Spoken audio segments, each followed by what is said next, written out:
Mankana obuhona be mu wodi sika kwano asoye na ahwem we de ma consider for nti obuhona ba do ye pa. Hear that a woman has gone through all the difficulty and has delivered a baby in this shape is not a funny story. And this is not something we should be encouraging, for any reason. And even if you made the money, how are you going to translate the money into that kind of satisfaction? So setting up the teams is very, very important. And I want to commend you to do even more, that we are talking about our lives. It's not that I don't live in this area, but you will benefit from it, good or bad. So it is something that we should all be very, very interested in protecting our environment, is protecting ourselves. You made a comment about the importance of digitizing our material. And you made a comment about sometimes maybe the excuse is that the person has gone on maternity. But, okay, so I'll skip that one. But I was going to make a plea that when we talk about the land banks, we remember the women. There are many women who want to farm, but who, for all kinds of reasons, don't even have access to land. So if we can reserve some of these land banks for them, they can also contribute their own capabilities. So again, I just want to sum up by acknowledging the inputs you've made. Decentralizing is very important. Decentralization is not just a joke. That is what solves problems at the basic level, where the life begins. So yes, living in Accra is important, but that's not all there is. So sending the services to where the majority of us live is very, very important. So I want to commend that. That's very, very important intervention. Very, very important. And so, again, we want you to know that we'll support your initiatives from wherever we are. We will support you. And now, how much our Afon Quanta, be I from honum, and when a jump, and as I want markets, or jar to honum, and my stores, and our shops, my comako, a henua dunum, 250 shops, and a jatum, a mano ashie. Now, Yamiadum, Obia, Renan Quamidi, so a dreadful phone, some more can say, a woman said the anamso, a mere Janet Shea and Emma Bontin, so my dear. This and penny for be chase and the care before about one swap is so much free honum to mu say, a be an upcoming person more fast so edit and no. Now, in some journey, you say from what in the copy what could change some am I? A baby in area once so. I'm saying around 10, 13, 11. You can't make free and more free.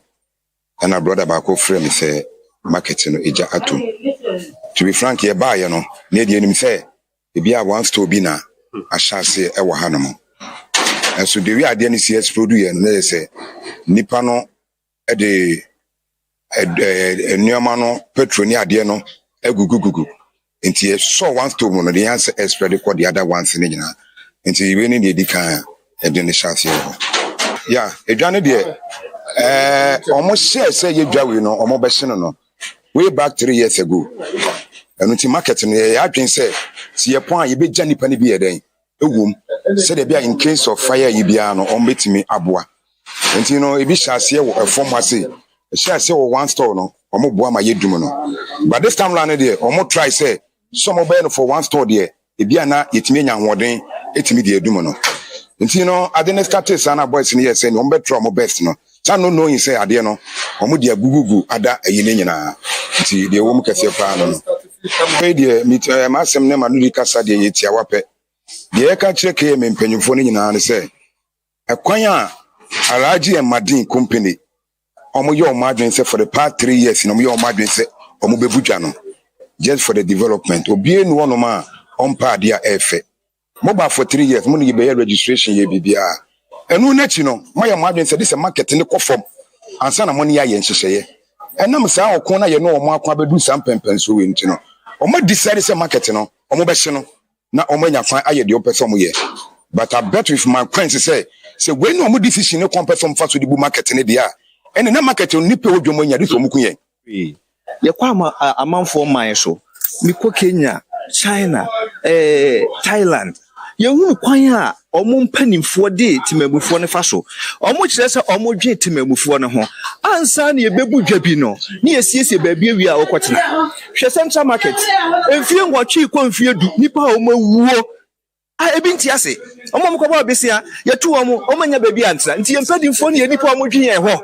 Munyine ye ho. Ene ahwo mpo na efa ye man. Omo na agi stores akese. Na ye tuti mamufo no onkotena fie. Oti fie sa to no awu. The basic store ni be wie nipa ni hobie enti wa na mobu a wo mo na muti wo mamu ha na politics e hu hia NDC MPP both two parties ni omo ye criminals me fan say ye timu sesi a ye di 10,000 ye stores ni wie yes 40,000 50,000 where are we going to get that kind of money? We don't have that money. This is where we are feeding our family from. Ahana ye mother achi ye sika she and this sika chichiri di achi wodwe manye sika ketewa o.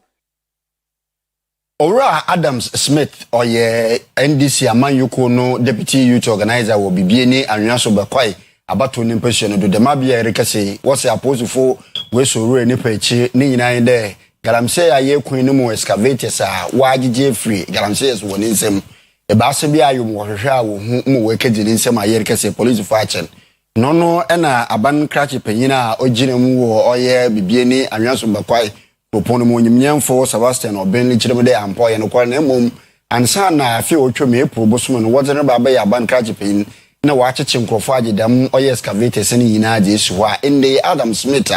oye deputy organizer no bi ekedi no ho mo waache no ifidie bia ide agugu mortar and part of the game and also and I say vast area assembly equipo no nema ho ebi mo dika akọ akwese sanfidie ni miensa nti quickly na meti asem na mfre commander and also no kwa bi mo aba na mane nti ekoye na bi mo de low bed aba omo ba be fa ba kwa bade no mduru ho na miensa edika akọ nti omo chi nkofko na wo ho no nti upon interrogations and investigations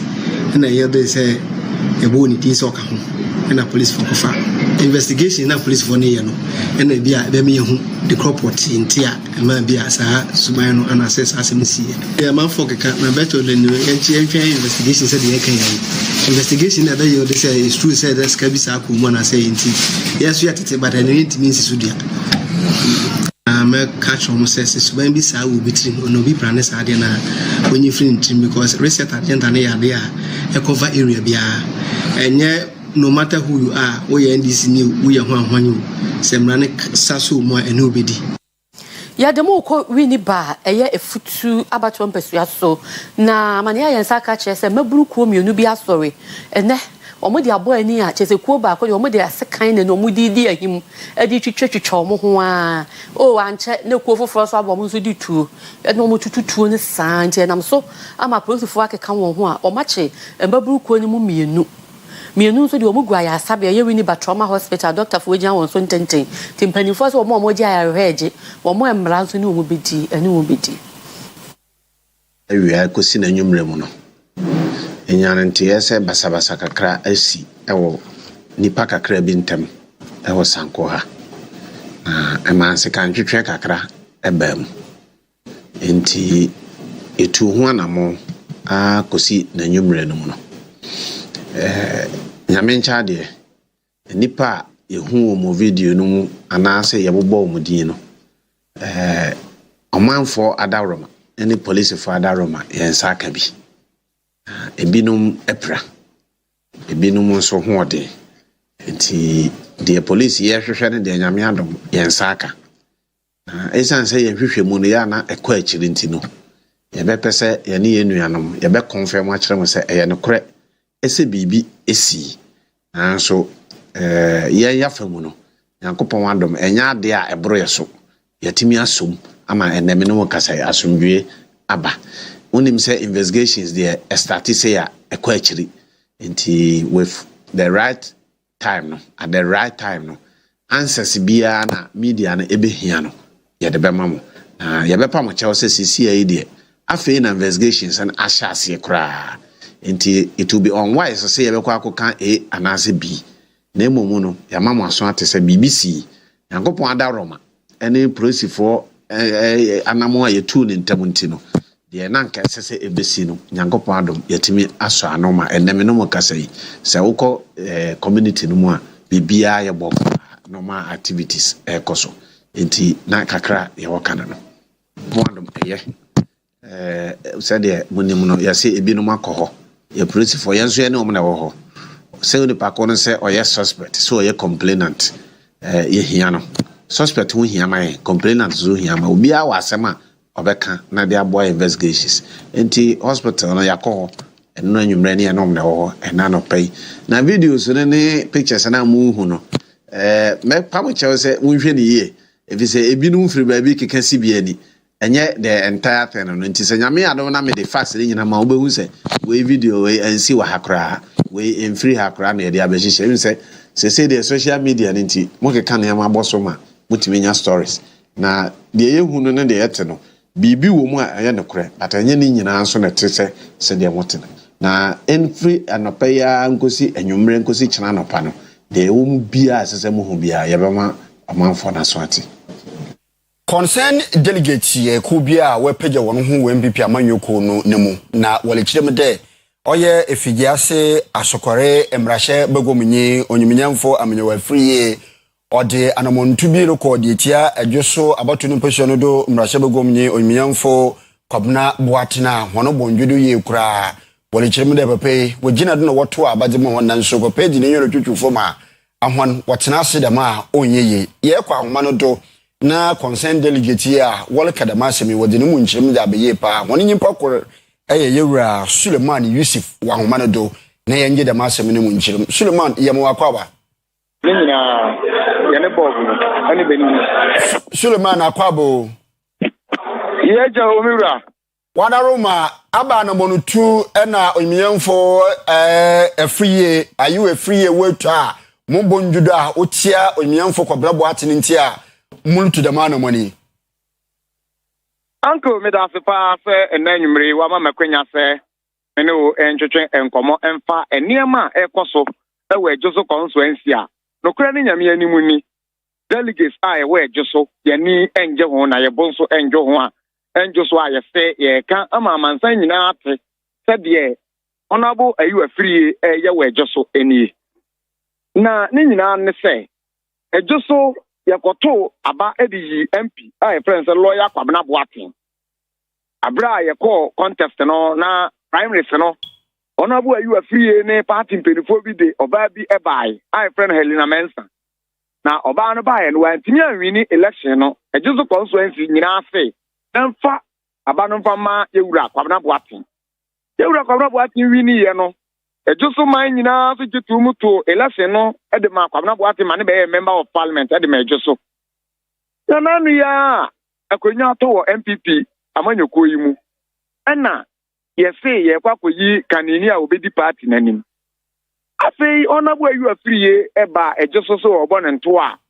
je ma me Samira ba omi abaye a ye kokohia no obeka wo se ejuso ye wo MPs mienu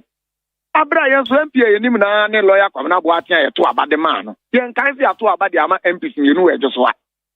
ye fa de se bia na no ne form ye e na o kan e delegate ni bufui e ma lawyer kwamna boatin be pa delegate na chew se osre wo mo e ma mo nkasa ntia because we experienced member of parliament a we adwuma che yie pa wo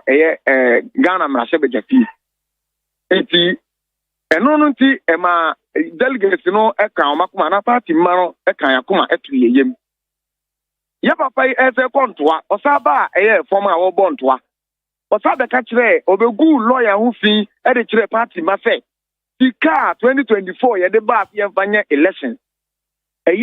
yewura kwabna boate atam sika na kwa kwahye ne dem e na wo di sika no na se wo ogu ne hu fi e de akire delegates no abra ba nso aye kwa kwato enye parliamentary primaries ne yakoto nemom presidential primaries ne yakoto enanu ya Dr. Mahmoud Bawumia ba ejuso papa isa begina ho biom be peja maame Helena Mensa nsa we delegate nanim se ono na second MP a woka ho ejuso na woka na asem no ono na the next MP at the major constituency. And no, I said that it's said, Ayako, Ayano, Ayasa, Aboroso, delegates that day, a buffy papa, MIA, born to Kakao, a honomo. Now, and no, to my a macho man for. Yes, a Russian classic or mobile, Yenipa Baku, your communication officer at the major so Emma on so one pem bois and a pata patayani at dinner. A police problem might be for that. Suleiman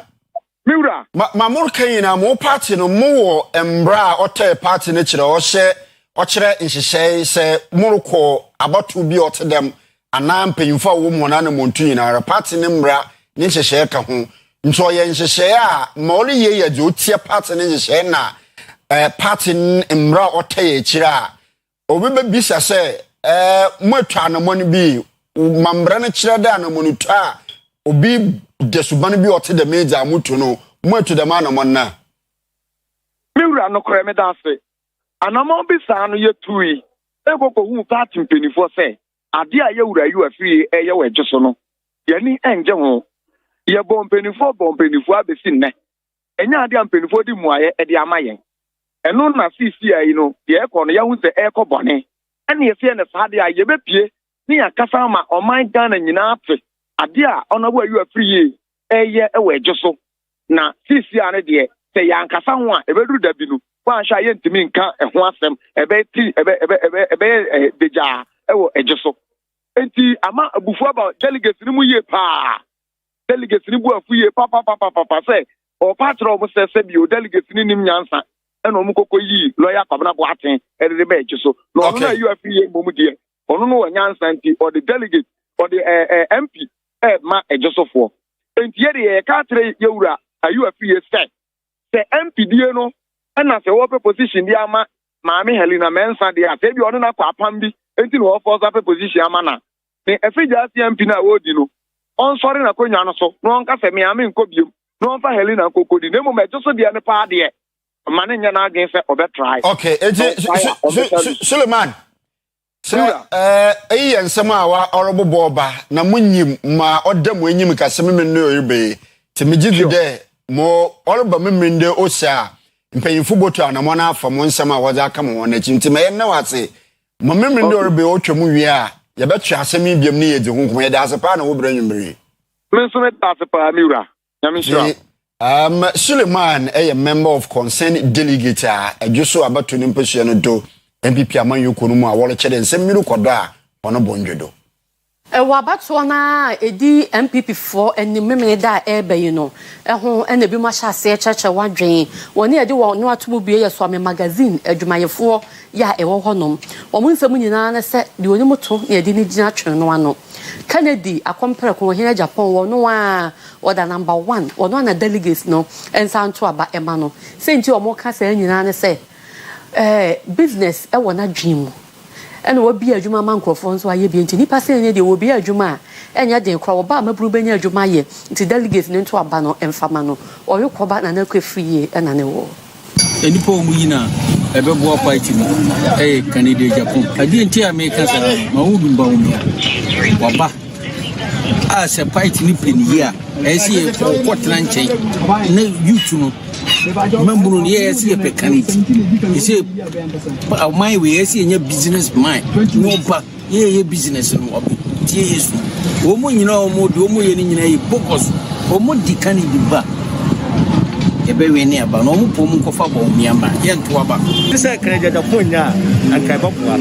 because ono na ye hu say o nyuma e boa wodi bi ma ya youth ye aduma enti ko bi a obetima ye aduma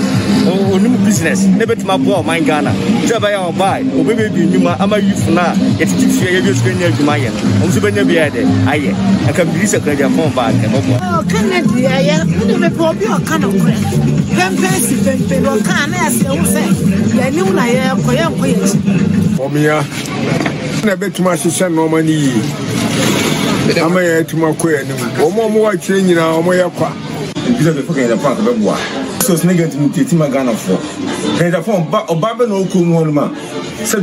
responsible woman as what want to hear odinu hu nya Canada phone na temda mo shade o kama covid buy no e Canada phone e no be kwa na koso okom mo yi na enye Japan, TTV, Ashanti region. No ministers, MPs more than 150. You can't say, on another open sky, may conference. And if I say to dominate is come out, yes, man. We be what Tima. If you want me be out of or fool.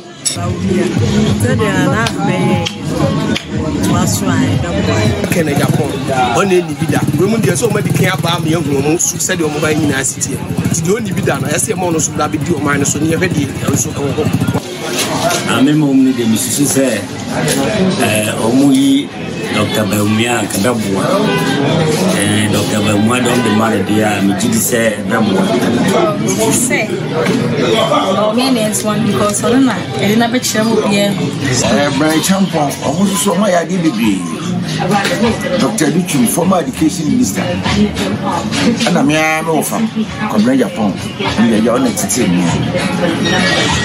now, the Hamika is a party, ya must Patriotic Intellectuals NFA or Ghana National Association of TESCON patrons. Ikuahoro bia wo MPP amanyu komodo donara in the day wole chirema. Memeni yorube akona MPP amanyu no warokono wakoto aba frankatunyi afimpene donu awotwe abademu no ho de wonye ya. Nyimpa kura wode hone echi taso nkuma pa nka no mampanyi na bezechi Dr. Mamunde Baumia woruzu do no wonyimdi obotum wetu franka MPP amanyu no. Na in the day nkunyimdi aworope no woni say tuma kanka wo susu de nka delegate nara wo modena no ntoma papai. Patriotic Intellectuals the same way to Jabra one more. Some trophon shemu, and a chairman awada one more ano, a chairman sessa. Kasa chemu say, our MPP internal presidential promise ya, one more I am in the DNMUya 31st January no. One more atnase, and when said Dr. Mahmoud Baumia, nipa bia, wobetumi aye, nimu du, and afe, or on kabomu home, and no, echa almost say, one only nipa obetumi di partner nim, nafe, was I do my gun and nim, say a year or mampeni, and unti, what the nipa numunina etons. Eno mu say Dr. Mahmoud Baumia wono no wogina brane ejina soronko kra eba mamumu nso a wono wo ehu nimdie a integrity ekuta no afi track record eye enema ahodre eka amanyosem ho no wono no ekuta ne kese pa nemom enye se enipa enan aka no wono mo enjomu ni wojomu di na so no womu say Dr. Mahmoud Baumia wono ni nipa wogina brane ewo wono mumu o maamenka say endorsement Equal Patriotic Intellectuals of Ghana, National Association of TESCON patrons for Baumia, TESCON members, and professional groups within the MPP across the nation, and AISR press conference. Yejidise, we nipa numa ekona Dr. Baumia, and you be a politically over experience. Oshe been running me for Omampeni Dada Kufuado for 8 years. Obey vice president for another 8 years, or a flag bearer in 2024. Until politically in Ghana now, we Mampeni Mahama, Obia no political experience, say Dr. Baumia. Ebio, Ure ne said they are born a home modern competence. Say a year a day with competence. And also to me, Dr. Baumia, Ure Ebio Probino di Omaya anymore. As so when you Obia, Nemuju. Na adwemu edo oyo obi nso so a oye se otumi de akuakuo asoma horo nyina ebom Christopher okwa Christopher asori okwa Muslim for asori ohun traditional for a oni omuka ehia obi obetumi aka oman na bom gidi se yan delegates ayekwa akoto aba no na se supporters of other aspirants and ehun hia se ye de ntokwa ne kasatwie aka nabe enum na ekoto aba no in the spirit of patriotism, yanka yahumu. Yanko to abane no fefe said the adebia MPP for you. Mpanimfo ayantoto yesterday be o de bebo anwomasua ene ho nsam ewo oti mantam mu na krachi ntwumunum eye motoka number 2 said young Messia Honsam call on manfo chemu enye kra enu nti no mo sere esa aban ene mpanimfo ankwankra bibi wo wonsam emeboa wo mo ewo Messia mo teach classrooms ya wo tina ho sua ade no enye enkonwa ni ho nti bi anua ase ene nkra tina se sua ade emo wo Messia mpum tuo bebia Omafo no echemu a school yi ehia eniema bebree bi a classrooms na afi enkonwa a enkwada no ebetena so won mo kasa chemu se won mo ebesua de emofra na wo mo school mo no won betimi esua de ma teacher fo so akira de ma de kire ene edesua akoso no ene na enkwada no bi wo hono mo a yeyi won mo de betena emonten na won mo esua de ebi tebo so ebi so kura de efom na mo atrase na won mo esua de eno na PTA chairman a wo ho woni Oyerepa TV samtrofo etwetwe nkomo no chemu se kwanya enkwada no efa so esua de no eya de ha adwene papa esanse se won mo eti abonten sa wada no ene be kire time a won mo empon awiana no ye denden de a won mo ntimi ntinam won be pon sanso na nsu oto a won ntimi ntinam won ebe pon chechemu se yi ano de ka ho etudwa o men no abedu no the school kwada da so ti eduase omuhia ade omuhia atade ba school na omukofia da biara ji se omuhia atade ohia apata na omutimu so a nsu oto a na ha dwun bebre na amanie bebre na teacher fo a kirechefo omukire ade wa ha no da biara omubaba ha no na omunam amanie mu nti we de yansa da yansa yam a yesra abense onkaye na wonhwe na ye school no won hwe bibi nye na won si school dan maye na se bebi aye won de ye bre papa ye nam amanie mu ye nkoda no so bre se Sunday yare abu na akoda ba na woti fom ebre enti yesra aben se aben hwe na won muaye bebi a ye nkoda no tininie school nkunja mpokura toda bia ebinimu ti fom jise awufo no to akonjama no fie na wode aba school mu ha enti we de yesra aben se won kae ekwan kase ada ha no da biara mpanyifo no twomo ha da biara yakọ education office na yesre se omunhwe na omumwae beduru nde ya nti bibiara enti yesre yasada yesayema eno chiri no omafo no bia won mo emako school ho ene wona asem ha wonum no enso edo na no etumu bie na man bebre nya na hiaye school kongwa no enye na school na nkasa so hwa ya kwatankwa na ya bo ha senso eduru so tobra se nso nya munape na eno an se omafo mo school kwala no but promo de ne de enya omunyina na obukom omusa de basa maya nkwala no adesua na nkwa anim senia esese be de obenya ade no asua nti yesra ben se won be boye na want me see school no maye ahanu denu nyoti omusi ade ban ombako hwere mo sade na ya fi extend omusi dem mo na omuye denu bia musabasa bia omusan ya fi sisa omudi na wa ya ena so sito from abwa mo se for am na be for you e kan say ti o boy no ya quite wa east krosimu ewepo ya mantame mu ehon so omanfo ene mpanimfo bi ene Oyerepa Central ni George Botadi nkomo chemu se omo kwan nya ya acha mampon omo chemu enfuturu sabo so wo kwa ha wo da mu nyina nti omo besre ese mpanimfo hu omo mobo no maye omo kwan ma omo ne ye ka Ghana fo a omo ka ho bi omo to aba ititu ne kwan a ye fa so di kokro no esa mfuturu nti no ne ma yem na eton wo ha nyina atimi da ne mfuturu obi a ba beto ne ma na o se ne ma na ide ache esa mfuturu a abonti no ana tu ye to so mi no efi hanu mo ko asamai tamfo next time no enke kwan ne ya esenka drivers ni bi be say 20 cities ai 2 city nenso esa se kwan ne nyenti no ye no akwa se 5 city esa kwan ne ti won se won to on the car ne fa so a sisia na won car no na ide na se ntiche se won ni mu bia won de beboa se won beti face kosi se aban be den this is kwan na ide amaye se wa oba wa hu se free ha e ko next town enye kwan bia ukokuma se ana se free Taifa eko Burkina no kwan tintin kwan kitu e bi so de nenso no rice ne ye so hayi etu asaman onye 5 cedi na de tiene se kro no etiti kro ada wache papacho ye lo kwan kitu e bi free mampon kwa samantan fo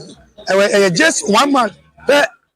esu besi nne ende kro anya be ya dom ya hini ada wo 45 years ne ke nya obi a ya obedi adiama yen eso efutu ekuye wo promo ensuo kwa yenom adin ensuo ye ma menum ko se ensuo de no aduane a odi gu bode ho a na yetutum shaba yale o hawa tete ankam titibulu no yetoba ayetoba man pipi anya sam ketwa eso o man tin anya amayen nti yesra aban na oban se so pempuntu se da che obi bebona abaso a esremu wonka bi man na ombeboy emputu na abla sale o wa ye MP o nyinam wo fa nyinam krodo anuma ne fichire kra ye gukota ankase ye gukota mo sia so afichire afom kwan kra ye gukota asaman ye gukota ye mampo kwan wa be ye twika me twika kra ko be 11 years ni e kwan ya ye nyuso ye nso ye muso ana se futuro ku ye ne ye yire ne ye maame no wo do obi be ko hospital kra na nyinya me adom na obesi hospital man ya ana de wabo ye mu hospital de odi aba Emma and the boy by a pan the here papa with the other from the you doing them come almost saying say other than for class as you know and them come back to one point.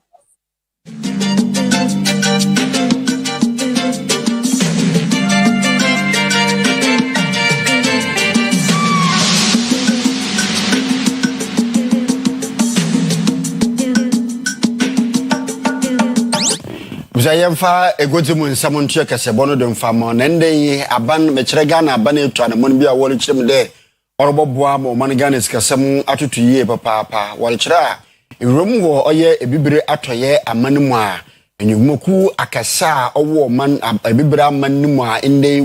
wodandan fom egudim mekire Gold Coast Refinery Company Limited aban etum ewrum ama Imagine no mfaso obaba no aham ebupani idu enum omani Ghana yane nsa aka ode mfaso wie baba omani sikasem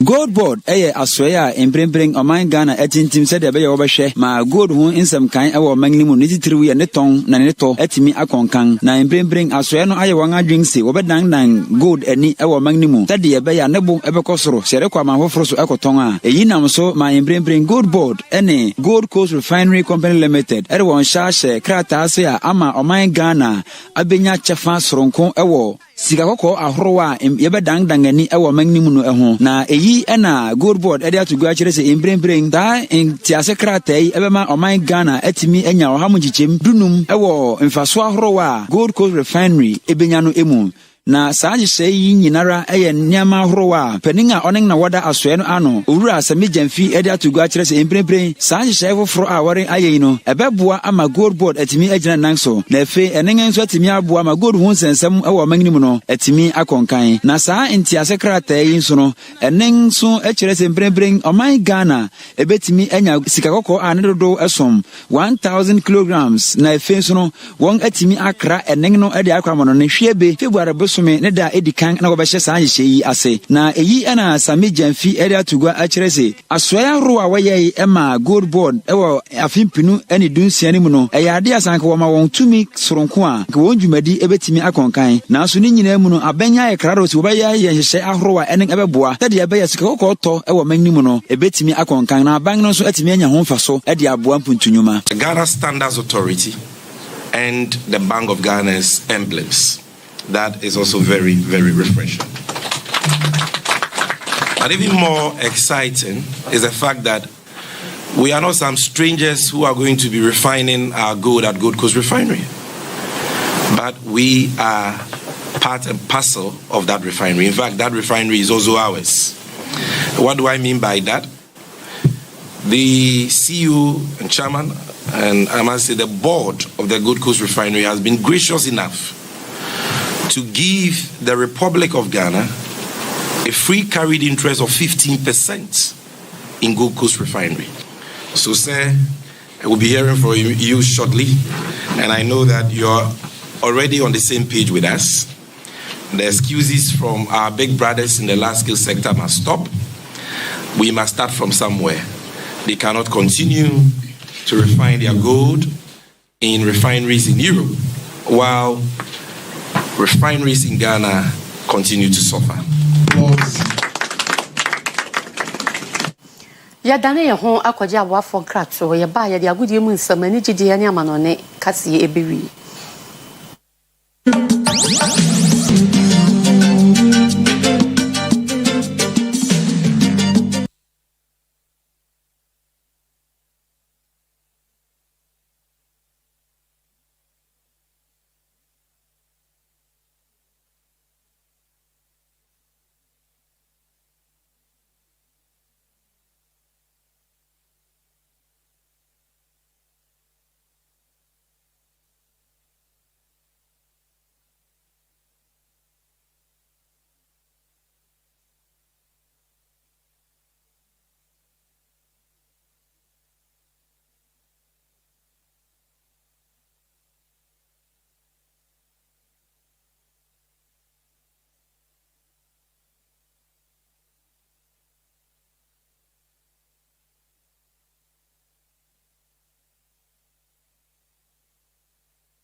Abusia anwumre yemu adwo na yemu akwaba de du so no agode mu nsem chefa ewo ye no nsia breakfast yenum ensem no doso anwumre de disefata so hwe na otie na ye de esum wo sports lawyer ni ye hyase efi former Blasters of Ghana former winger for Accra so folk like Kingston no dia tudwa se no krenie ye players no hyase prepra out of World Cup yana a concern kese emomai.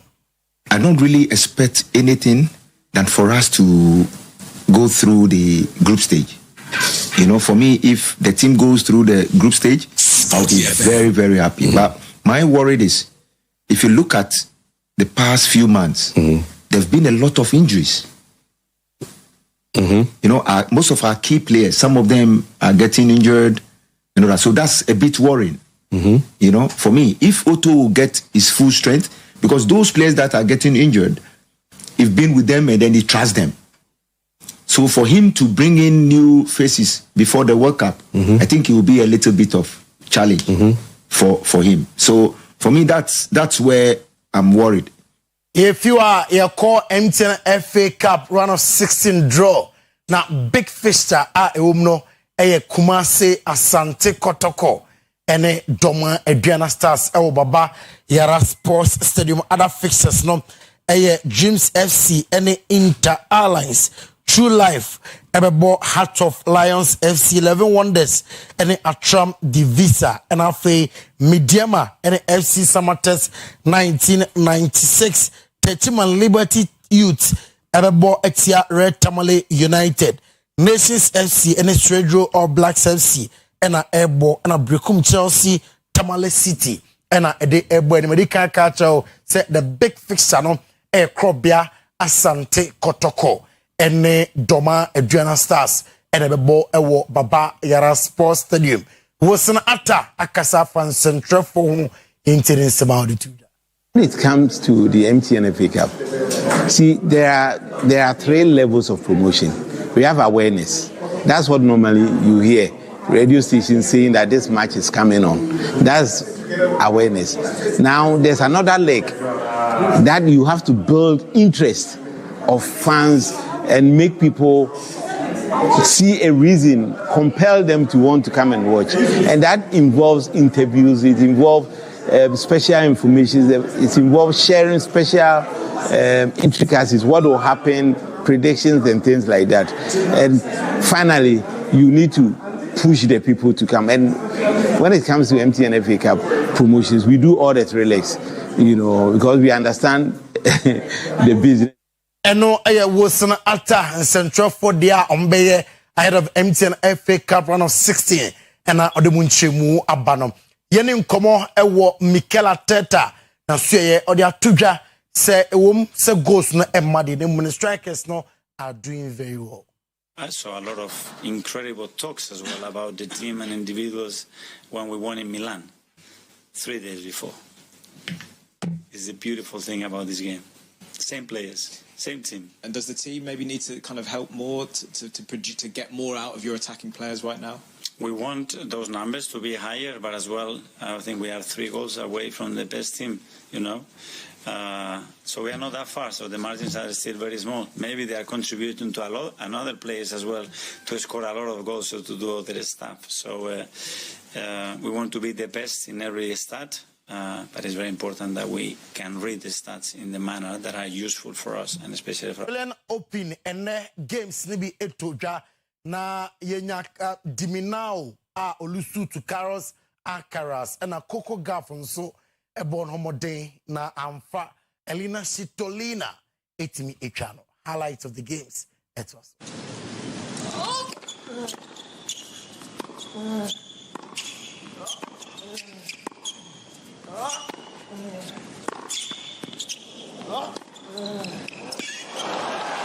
Ominous start. Risk more on that approach.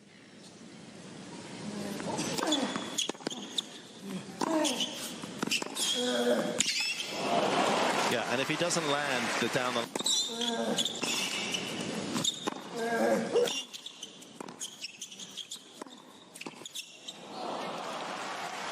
serve.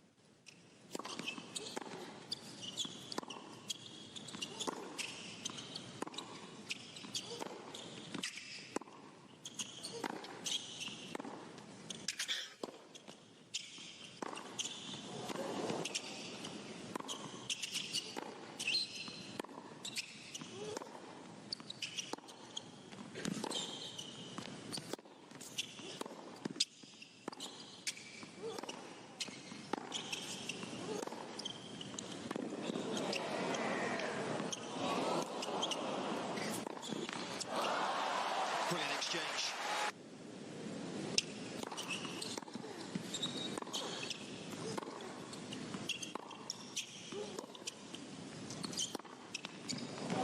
And it's easier said than done.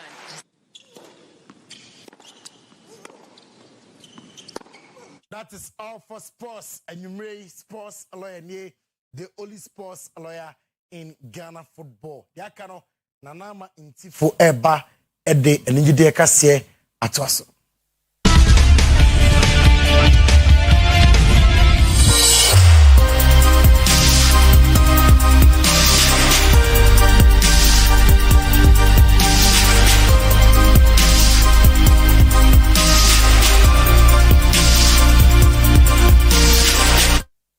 Arisma memo majo emamu akaba eba enigede kase so.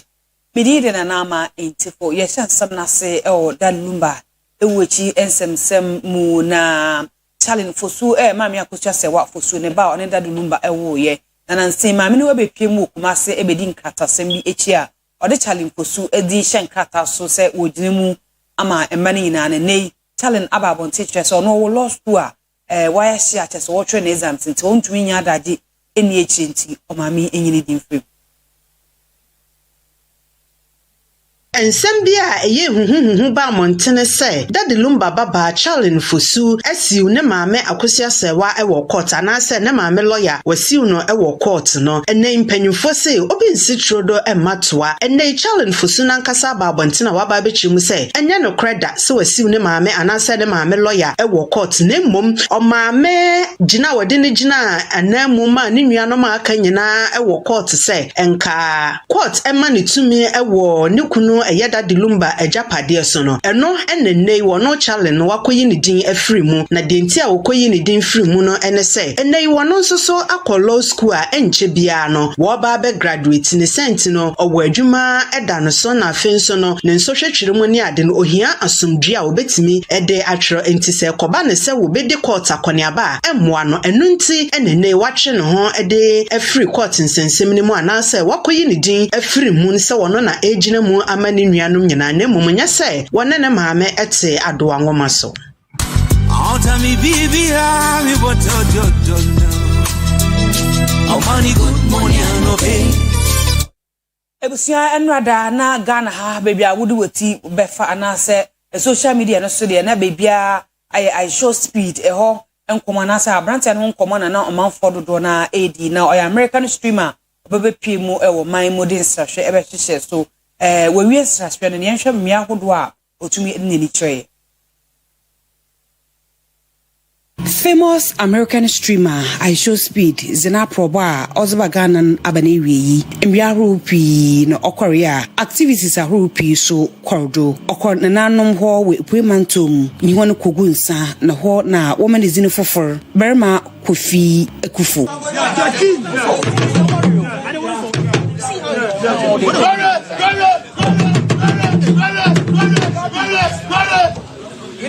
Osane kwa bukum boxing arena katenetene na apom enyi bukum benku so koto nyum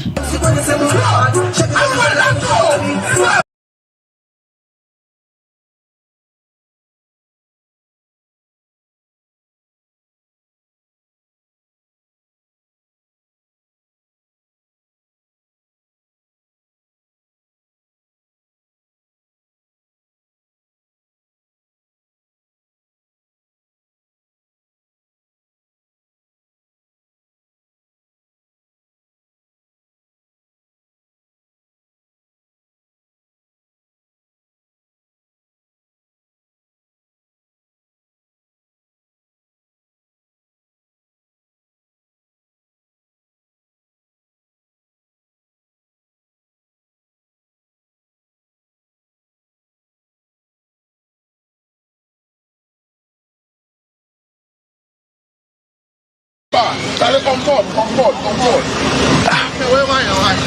gotta get a crib here, bro. Ebusaya Korean samno wo Nigeria memo tonto dike na Nollywood actress a ene o se wasakra wo hunu nyame enti nyoma dada ne nyina etwom nam so akoyi ni BBL kwa na je to akwa yi efi ho na yenya anim se onu no kunu Churchill enya ntawantawa kakra ma nam so awarija ya na separation kwa ebai nei o se ofa nyame nti nukunu no so ode ne bone achen his father, and I and his father had been in a 10-year-long toxic demonic battle, and it's been public. I don't know who is here who doesn't know about that battle. It is worldwide. It is tornado. So yes, so I sat him down and I told him, okay, when he told me, I saw it and I just sighed and I said, oh God. Well, I left it. I didn't think much about it. Church, exactly 2 days later, how would you shout?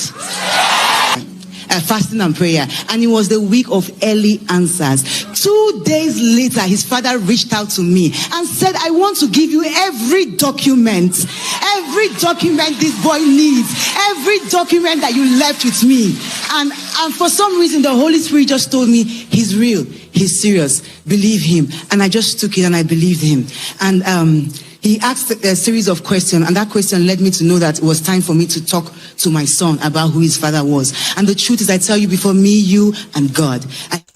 Ebusia yede nije kase no esi ha uncle ebo bani one mame efia nya pon papa bi ewie kase no ewo amanone midi edit na na ma intifo madawase amomo no hwa abro.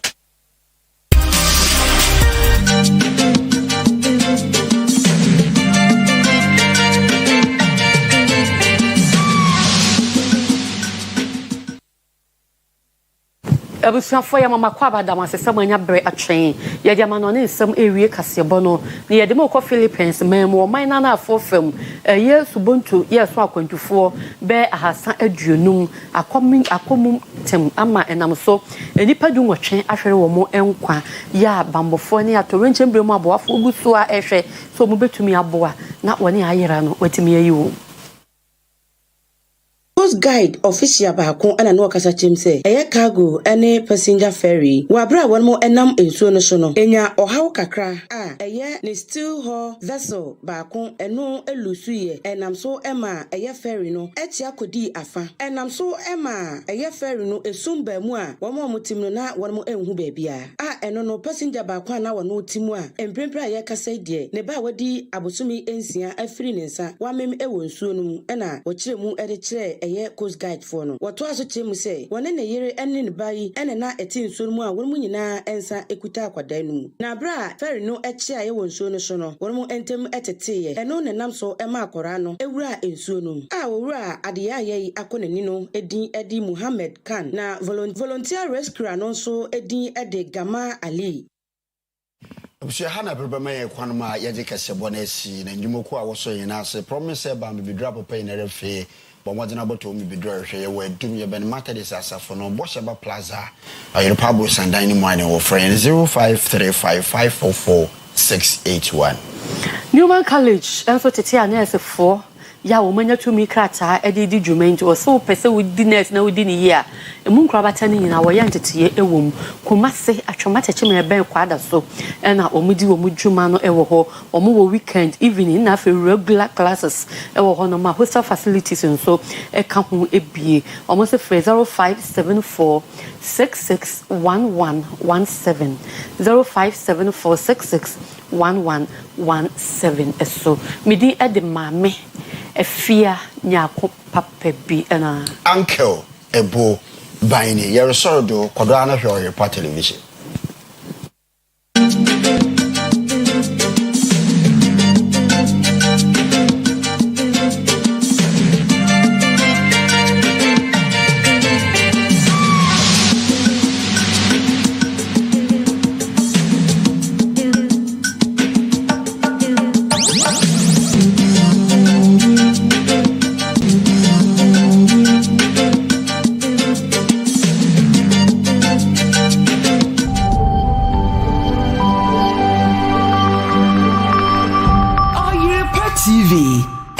nyame